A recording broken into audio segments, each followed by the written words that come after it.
Hello students, जय हिंद। Welcome back to my channel GS auto Mitra. देखिए बेटा, सर्कल चैप्टर मैंने आपको रिवाइज करवा दिया है, स्टैट्स आपको मैंने रिवाइज करवा दिया है। अगर आपने वो वीडियोस नहीं देखी है तो लिंक डिस्क्रिप्शन पे आपको मिल जाएगी, आप उसे जाकर के जरूर देखें। ठीक है, वहाँ पर बेटा हमने ना इंपॉर्टेंट क्वेश्चन डिस्कस किए हुए हैं जो एग्जाम्स में आ सकते हैं। ठीक है, या डेफिनेटली वहाँ से क्वेश्चंस आएंगे ही आएंगे। ओके, अब बेटा हम बात करेंगे chapter number 9 applications of trigonometry की रिवीजन हम स्टार्ट कर रहे हैं, जिसमें मैं आपको कुछ क्वेश्चंस करवाऊंगा। ओके, जो कि इंपॉर्टेंट होंगे आपके एग्जामिनेशन पॉइंट ऑफ व्यू से। चलिए बेटा, तो स्टार्ट करते हैं, आपको वक्त ज़्यादा ना लेते हुए। देखिए बेटा, इंट्रोडक्शंस करवाते, थोड़ा सा आपको इंट्रोड्यूस करवाते। देखो बेटा, आपको पता है बेटा, ट्रिग्नोमेट्री की जब हम बात करते हैं तो हम यहाँ पर राइट एंगल ट्राइंगल की बात करते हैं। ठीक है, right angle triangle. Suppose P Q R is a right angle triangle. ठीक है बेटा, ये बात आपको पता है। अगर सपोज कि बेटा मैं इस एंगल की बात कर रहा हूं, मैं इस एंगल की बात करूं, ये एंगल हमारा थीटा है। ठीक है, और बेटा जिस एंगल की हम बात करते हैं उसके अकॉर्डिंग इसका बेस और परपेंडिकुलर डिसाइड होता है। देखो पहली बात तो बेटा, राइट एंगल के सामने वाली साइड सभी को पता है हाइपोटेन्यूस होती है, हाइपोटेन्यूस। ठीक है, एस से डिनोट करते हैं। ठीक, और जिस एंगल की हम बात कर रहे हैं उसके सामने वाली साइड को हम कहते हैं परपेंडिकुलर, यानी पी से डिनोट करते हैं, और साथ वाले को हम कहते हैं बेस। ठीक है, ये परपेंडिकुलर।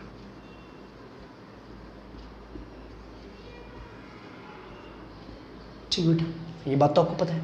ओके, और यहां पर हमें सिर्फ 3 ट्रिग्नोमेट्रिक रेशियोज के बारे में पढ़ना है। एक तो आपका tan थीटा, tan आपको पता है tan क्या होता है, परपेंडिकुलर अपॉन में बेस।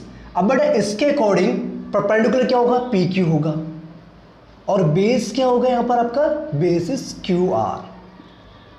ठीक है बेटा, वैसे अगर आप साइन थीटा की वैल्यू निकालेंगे तो आपको पता है वो होता है परपेंडिकुलर अपॉन में हाइपोटेन्यूस। अच्छा बेटा, आप क्वेश्चन में किस चीज़ की डिमांड है, आपसे अगर हाइट पूछी गई है और बेस पता है और एंगल पता है तो आप tan का कॉन्सेप्ट लगा सकते हैं, टेंजेंट वाला। ठीक है, अगर आपको हाइपोटेन्यूस निकालनी है और आपको एंगल भी पता है और ये परपेंडिकुलर भी पता है तो आप इसमें साइन थीटा का फॉर्म लगा सकते हैं। अगर आपको बेस पता है, ठीक है बेटा, और आपको हाइपोटेन्यूस फाइंड आउट करने के लिए बोला जा रहा है, एंगल भी आपको गिवन है, तो आप कोस वाला फॉर्मूला लगा सकते हैं। इन्हीं तीनों फॉर्मूलेस को आपने लगाना है बेटा।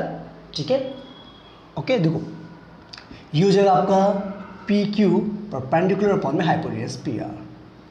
ठीक है, ऐसे कोस थीटा हो जाएगा आपका बेस अपॉन में hypotenuse, that is base is Q R and the hypotenuse is P R. It's clear note, बात समझ में आती है? अरे बेटा ये तो पता ही है ना आपको, क्लियर। ठीक है, एंगल्स और किसका रिलेशन, साइड्स का रिलेशन। अब बेटा हम बात करेंगे यहाँ पर, देखो एंगल्स के हिसाब से ट्रिग्नोमेट्रिक रेशियोज की क्या क्या वैल्यूज होती है। ओके, तो आपको वो याद रखनी पड़ेंगी वैल्यूज, ताकि आपकी कैलकुलेशन क्या हो जाए, आपके लिए इजी हो जाए। ठीक है, जैसे हम बात करें बेटा यहाँ पर tan 30 डिग्री की, तो आपको पता है tan 30 डिग्री पे वैल्यू होती है 1 अपॉन में √3 होती है। अगर हम बात करें tan 45 डिग्री की, तो आपको पता है tan 45 डिग्री पे वैल्यू कितनी होती है आपकी, 1 होती है। When we talk about tan 60 degree तो आपकी वैल्यू होती है √3। ठीक है बेटा, ओके। देखो अब साइन की बात करें, साइन जो हमारा होता है 30 डिग्री पे वो आपको 1 अपॉन में 2 वैल्यू देता है। साइन हमारा 45 डिग्री पे 1 अपॉन में √2 वैल्यू देता है, और साइन हमारा 60 डिग्री पे √3 अपॉन में 2 होता है। ठीक है बेटा, ओके। अगर आपको ये एंगल्स के हिसाब से इनकी वैल्यूज पता है तो आपको लिए जो है इनकी डिफरेंट साइड्स को फाइंड आउट करना ईजी रहेगा। ठीक है, अब देखो बेटा, कोस की बात करें तो कोस 30 डिग्री पे होता है आपका √3 अपॉन में 2। कोस 45 डिग्री पे वैल्यू क्या होती है, 1 अपॉन में √2 होती है, और कोस 60 डिग्री पे जो वैल्यू होती है वो होती है आपकी 1 अपॉन में 2। ठीक है बेटा, तो इनको आपने क्या करना है, रिवाइज कर लेना है इन वैल्यूज़ को, ताकि आपके जो कैलकुलेशन है वो आपके लिए बेटर तरीके से हो सके। इट्स क्लियर, बात समझ में आ गई बेटा? इतनी पक्का देख लो, इसको नोट करना है तो नोट डाउन कर लीजिए आप।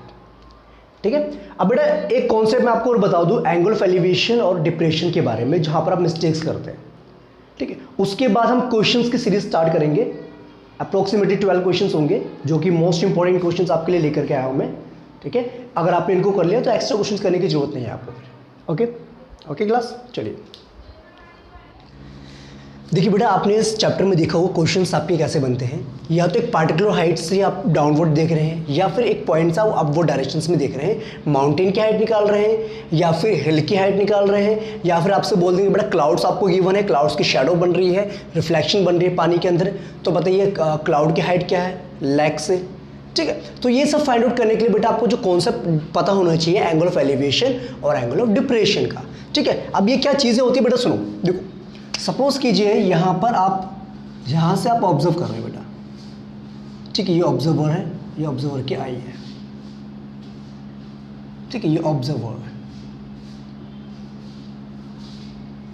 ठीक बेटा, ऑब्जर्वर है, और यहाँ पर एक पॉइंट आपका है, सपोज कि इसको ऑब्जर्व कर रहे हैं, माउंटेन मान लीजिए, माउंटेन के टॉप को, या फिर कोई पतंग उड़ रही है उसको दिख रहा है। ठीक है, देखो क्लियर। अब एक्चुअली बेटा कि ये तो हो गया आई का लेवल, यहाँ से यहाँ तक ये तो आई का लेवल हो गया। ठीक है, जिसे हॉरिजॉन्टल लेवल हम कहते हैं। और यहाँ से ये क्या कर रहा है, इस पॉइंट से इसको ऑब्जर्व कर रहा है, यहाँ से इसको ऑब्जर्व कर रहा है, तो इसके बीच में एक एंगल बन रहा है। देखो देखो बेटा, ये आपको मैं पहले ही बता चुका हूँ, लाइन ऑफ साइट, और ये आपका हॉरिजॉन्टल लेवल होता है, या आई लेवल कह सकते हैं, लेवल, या हम कह सकते हैं आई लेवल भी कह सकते हैं इसको बेटा हम। ठीक है, और ये क्या है बेसिकली, ये क्या चीज़ है, ये हाइट है। ठीक है, और ये हाइट किसी भी चीज़ की हो सकती है, माउंटेन की, या कोई चीज़ यहाँ लगा रखी है उसकी, है ना। ओके, अब देखो बेटा, अब क्या कर रहे हैं बेटा, आप जब यहाँ से नीचे से जब ऊपर की तरफ आप देखते हैं, तो यहाँ पर जो एंगल बनता है, इस एंगल को हम कहते हैं एंगल ऑफ एलिवेशन। क्या कहते हैं, एंगल ऑफ एलिवेशन। ठीक है बेटा, बात समझ में आ गई है। ठीक है, राइट एंगल ट्रायंगल बन जाता है ना आपका। ठीक है, तो ये बन गया आपका एंगल ऑफ एलिवेशन।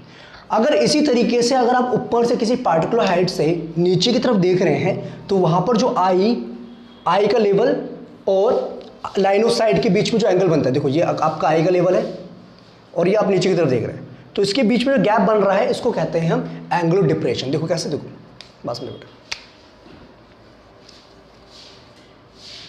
यहाँ पर एक पॉइंट है, इस पॉइंट को हमने ऑब्जर्व किया, इस पॉइंट इस साइड से। ठीक है, यहाँ पर ऑब्जर्वर की आंख यहाँ बना देते हैं हम। चलो,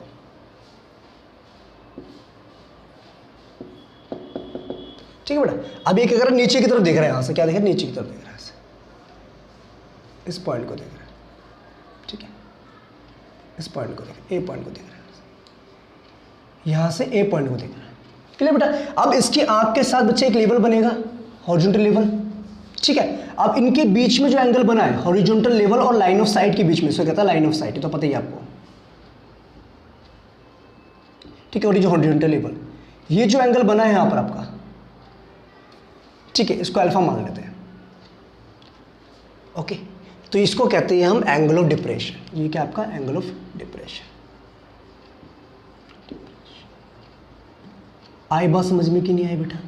ठीक है, जब आप डाउनवर्ड डायरेक्शंस में देखते हैं, तो आई लेवल और लाइन ऑफ साइट के बीच में जो एंगल बनता है वो एंगल ऑफ डिप्रेशन होता है। ठीक है बेटा, एक बात सुनो, ये जो आई का लेवल है और ये जो ग्राउंड का लेवल है, क्या दोनों आपस में पैरेलल नहीं है? और ये देखो जेड बन रहा है, यानी कि अल्टरनेट एंगल्स होंगे, तो अगर ये अल्फा है तो ये भी आपका अल्फा ही होगा। आई बात समझ में, क्लियर? ओके, तो ये था बेटा बेसिक सा कॉन्सेप्ट जो आपको पता होना जरूरी है। अब बेटा हम 1 बाय 1 इंपॉर्टेंट क्वेश्चंस डिस्कस करेंगे यहाँ पर।